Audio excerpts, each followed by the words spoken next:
Hey guys, Brad here from Scooter Street. Today we're going to be doing a video on torque springs or Contra springs. Same part, different name. Now if you've been following our channel for any length of time, you probably could have seen at least one of the various specifically variator or just general transmission tuning videos that we've done, but I don't think we've ever done a specific video on Contra springs.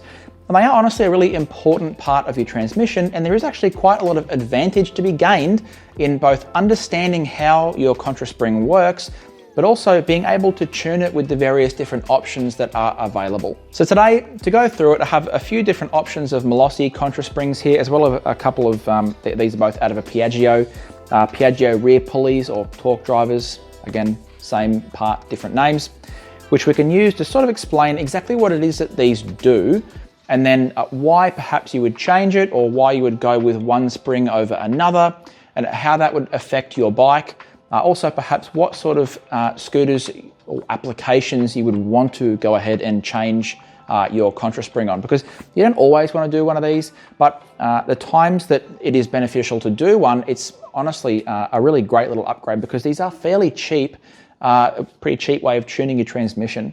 Now, before we get into the Contra springs, I just want to very quickly touch on variators, really just so we can determine the difference between what a variator does and what a rear pulley does, so we can see the difference, but also the differences in tuning them and why we would choose to tune one over another, so we can understand what the correct time is to tune the rear pulley and what it is that we're trying to achieve, because to the uninitiated, it might seem as though we're kind of doing the same thing by tuning both of them, but there is a little bit of a distinction, sort of a difference between them. So we'll quickly touch on the variator.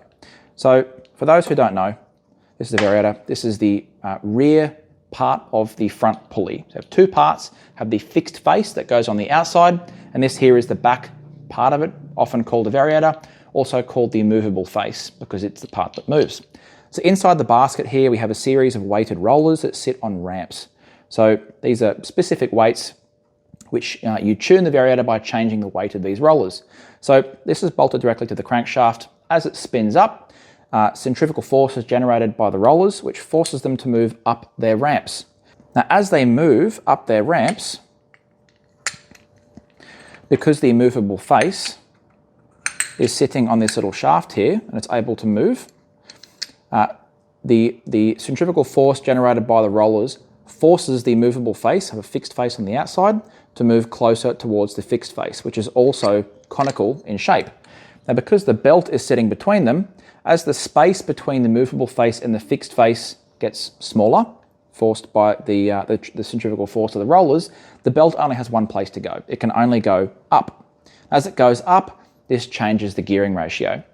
So that pretty much is all of variator tuning, is basically changing the rollers or changing the variator, which changes the angles of the ramps inside, sometimes changes the angles of the actual movable face. But most of variator tuning is roller tuning or just replacing the whole component.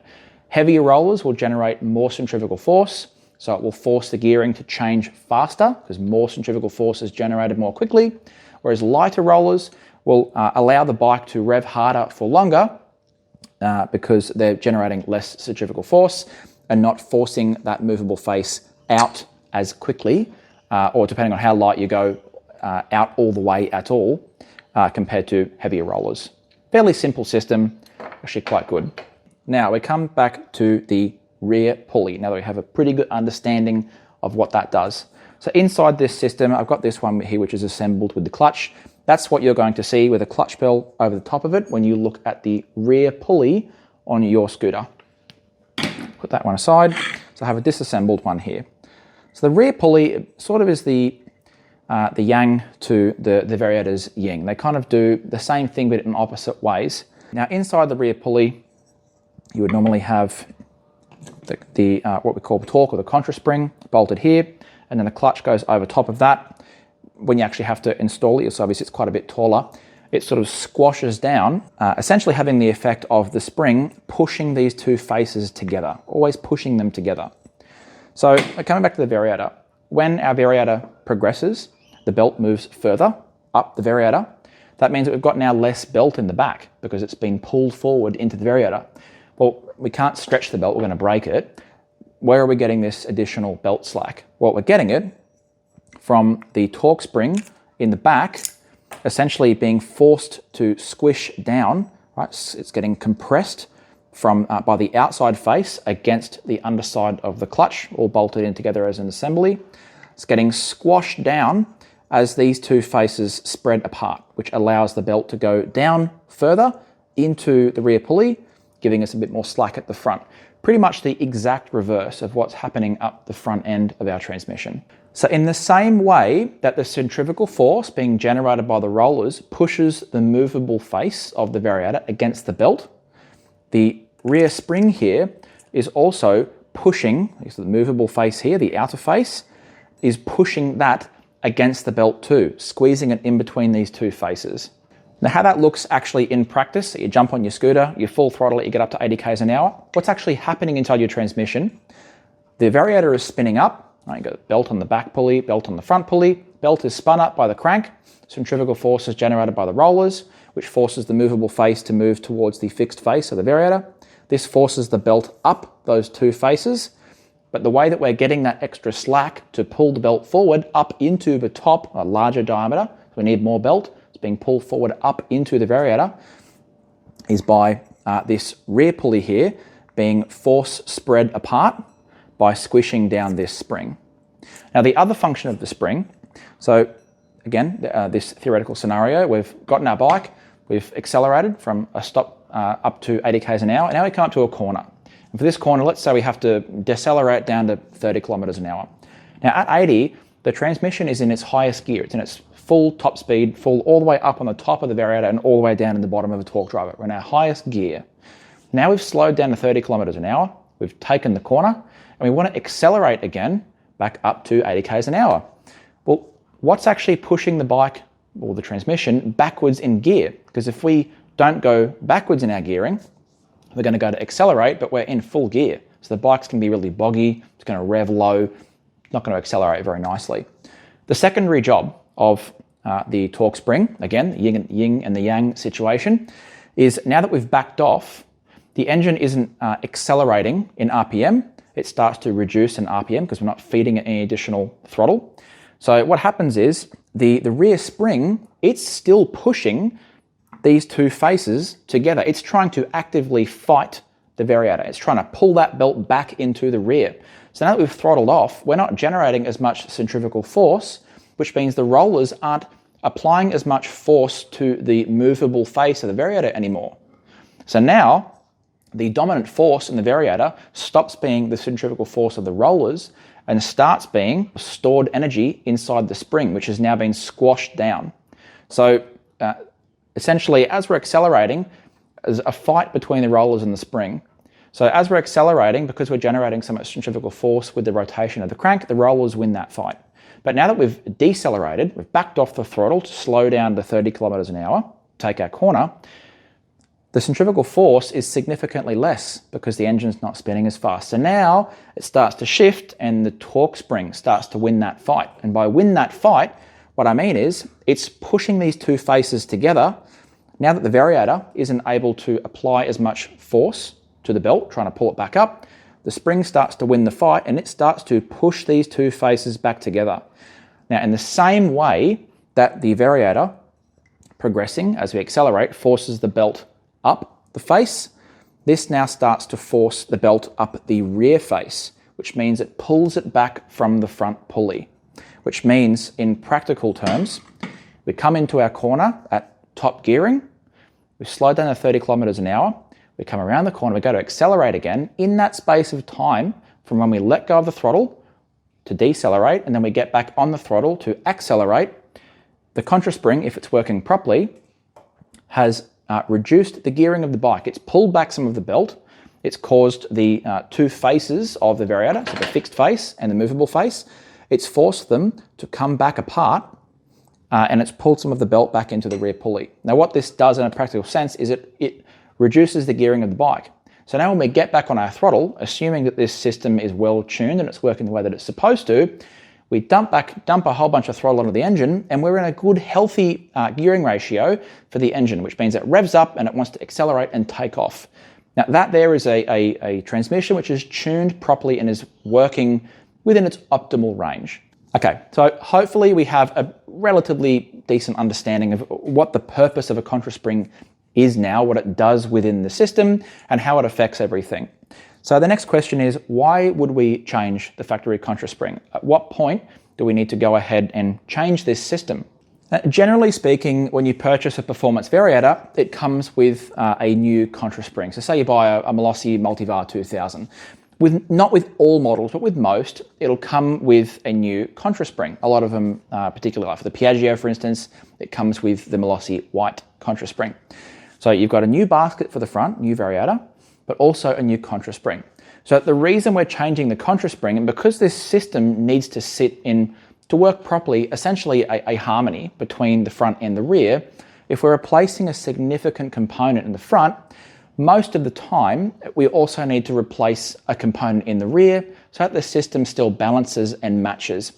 Generally, that's why when you purchase a performance variator, almost irrelevant of what model it is, it will 99% of the time come with a new replacement contra spring. But the important point in that is that if you make changes to the front to keep the system balanced, you may need to make changes to the rear. And this isn't just if you put a performance variator on the bike.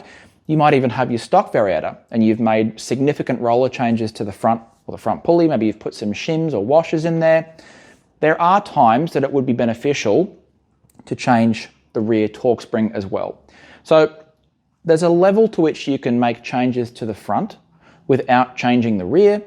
However, if you're, depending on what you're trying to achieve, maybe you're trying to problem solve or just tune your scooter, there are times that making significant changes to the front sort of leaves the realm of what the rear contra spring can still balance with. It's not really a hard and fast rule with contra springs. It honestly varies very much depending on the model of bike, what you're trying to achieve in the transmission, and what else you've done with it in terms of getting that balance right. I know that's a little bit ambiguous and vague, so I'll try and give a more specific example. So say I'm tuning my personal Piaggio Zip. I have a Malossi overrange transmission in that bike. Now on my setup, for instance, say I'm finding that I'm having to go lighter and lighter in rollers, but I'm still not getting it to rev the way I want it to operate properly, to get that good equilibrium between the front and the rear. Now, the Malossi overrange transmission for the Piaggio comes with the violet spring, which is 82%. So it comes that setup with the 82% spring, meaning it's 82% stiffer than the stock spring. So say I've gotten down to 4 gram rollers, they're still not light enough, still not getting that revving that I want. I've got a couple of options. I can purchase myself a couple of different sets of lighter rollers. Usually try and, you probably in that instance want to buy at least a couple of sets, so you've got some options because you don't know exactly where you're going to end up. Or I can buy, for instance, the blue spring from Malossi, which is rated at 100%. So it is 100% stiffer than the factory spring. Given that the violet spring is 82%, it's going to be 18% stiffer than the spring that's currently in the bike. What's that going to do? Well, putting a stiffer contra spring in the rear has the same essential effect as lightening the rollers.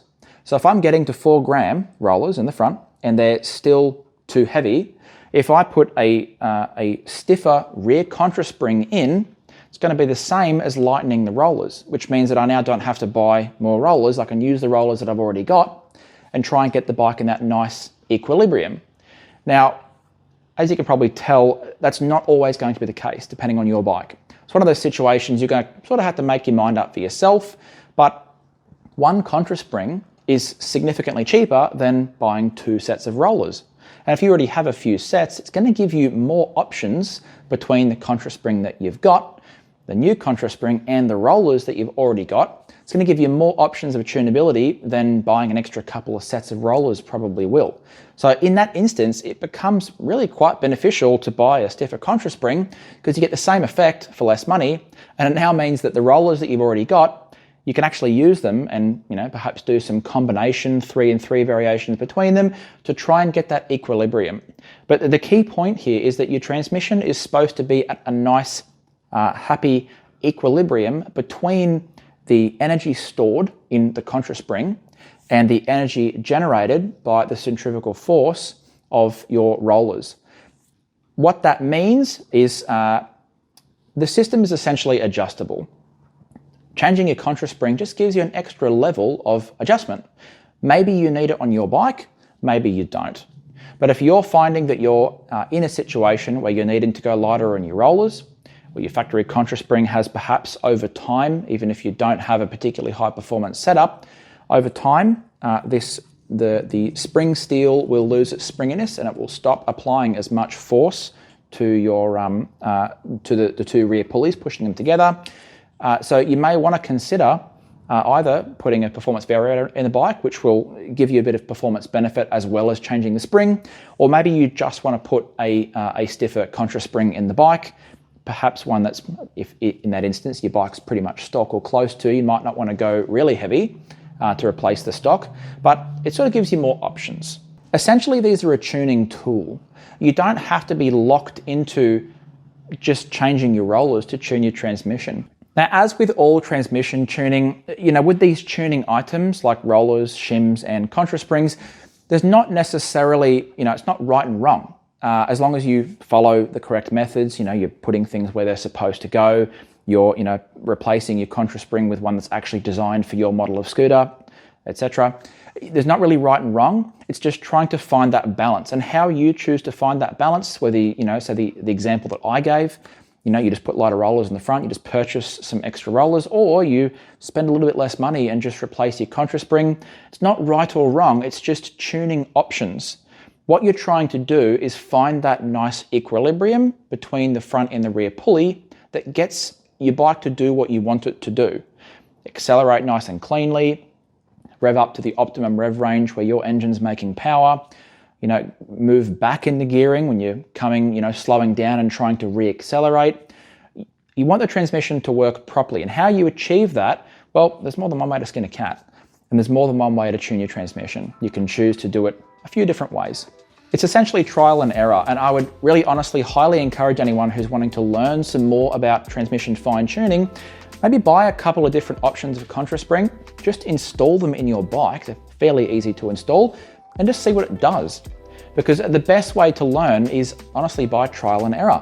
As long as you install it properly, you do the nut up properly, it kind of can't really go wrong, and it will teach you the difference between different contra springs, because it's not just stiffness, there is different lengths of springs. Gets into the weeds a little bit, but the best thing I could say is just experiment with it, because again, you might find that the violet spring with lighter rollers actually works better than the blue spring with heavier rollers, because the springs are different lengths, they apply different levels of force at different levels of squish, if that makes sense. So basically, the only way to learn here is just going to be to muck around with it and have a bit of fun. And because they're cheap, it's a pretty inexpensive way to learn how to tune your transmission, perhaps in a different way to what you've done previously. Anyway, hopefully there was some useful information in there. If you have any questions, please let us know in the comments. If you did get something out of that video, obviously go ahead and hit the like button because it does help us out. And if you haven't already, obviously go ahead and hit the sub button because we get videos like this out pretty regularly. Anyway, thanks for watching, guys, and we'll see you next time.